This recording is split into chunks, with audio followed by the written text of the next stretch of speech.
Hi, I'm Harry Cutler, Senior Analyst on the Industry Strategy Team at the Smart Electric Power Alliance. Today, I'm joined by Marc Asano with Hawaiian Electric Company, and we're going to discuss their approach to transmission, distribution, and generation planning through their integrated grid planning process.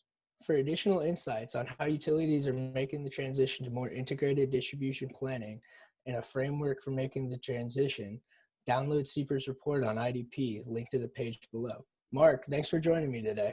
Thank you, Harry. Thanks for having me. So Marc, tell us about the integrated grid planning process at HECO and what prompted HECO to look at more enhanced planning practices. Our last integrated resource plans that we did were around the 2014-2016 time period, and those were called the power supply improvement plans. When we completed those plans, we did receive some feedback, that a more integrated analysis that considers the bulk system resources as well as transmission, distribution, and customer-sided resources may be more beneficial to look at. So back in 2016-2017 timeframe, we came up with a grid modernization strategy, and as part of that strategy, we teed up the idea of an integrated grid planning, which more directly integrated distribution planning as well as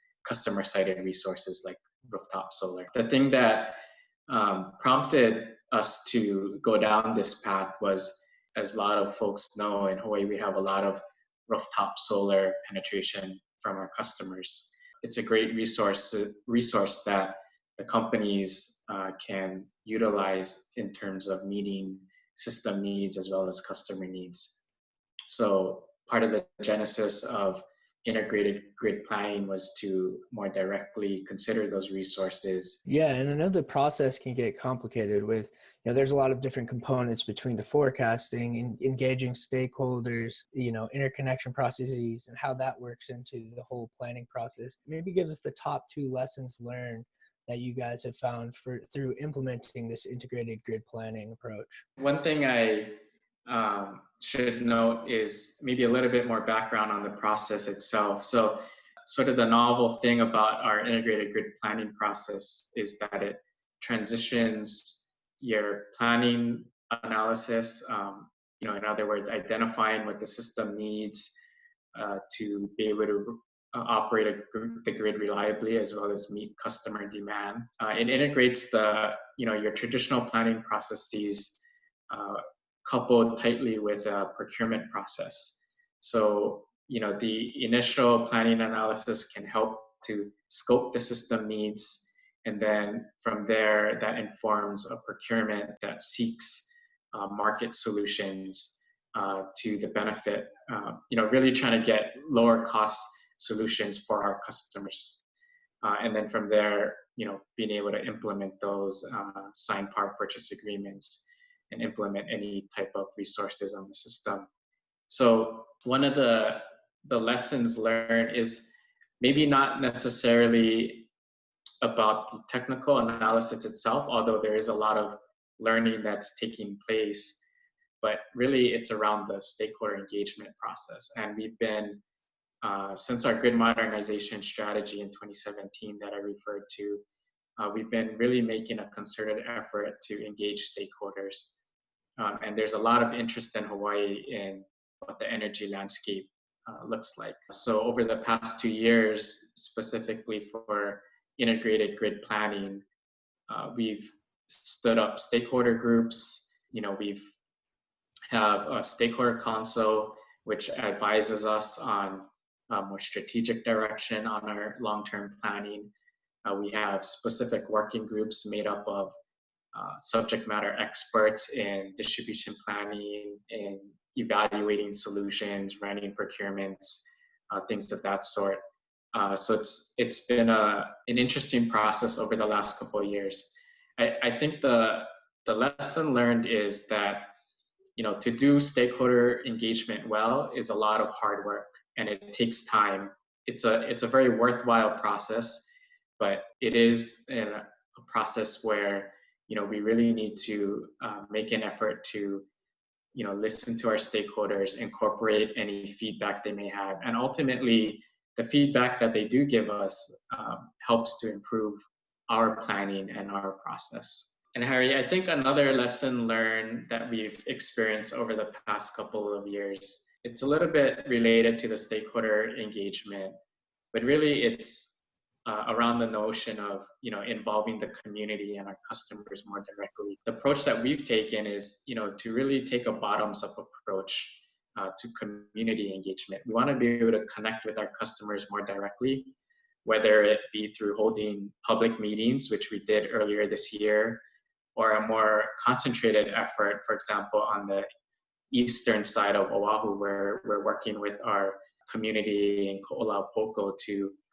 kind of work with them to identify how they see the grid in the future and towards making it more resilient, for example. I think it's really important, especially in Hawaii, where we have a small community, to have the utility to be able to lead with compassion and fairness, and to make decisions that are equitable to stakeholders and customers, and really consider the impact decisions have on the future of the community as a whole, really going forward, as we march towards our 100% renewable goal in 2045. Yeah, and I think it's fantastic that HECO is really paying attention to equitability and the inclusion of everyone, all the customers on the grid. That's fantastic. On a related note to sort of these lessons learned that you described here, can you speak to some of maybe the biggest challenge that you see ahead related to planning, and maybe give some advice to other utility planners across the country? That's a good question, Harry. And I want to stay on this theme of stakeholder engagement and connecting with our customers. As many folks know, Hawaii has a 100% renewable goal by 2045.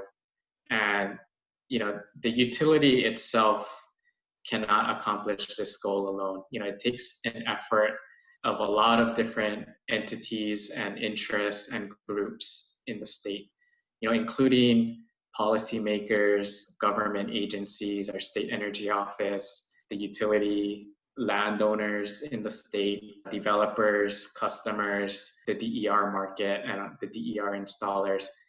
So it takes a lot of effort from a lot of different folks working together to be able to reach this goal.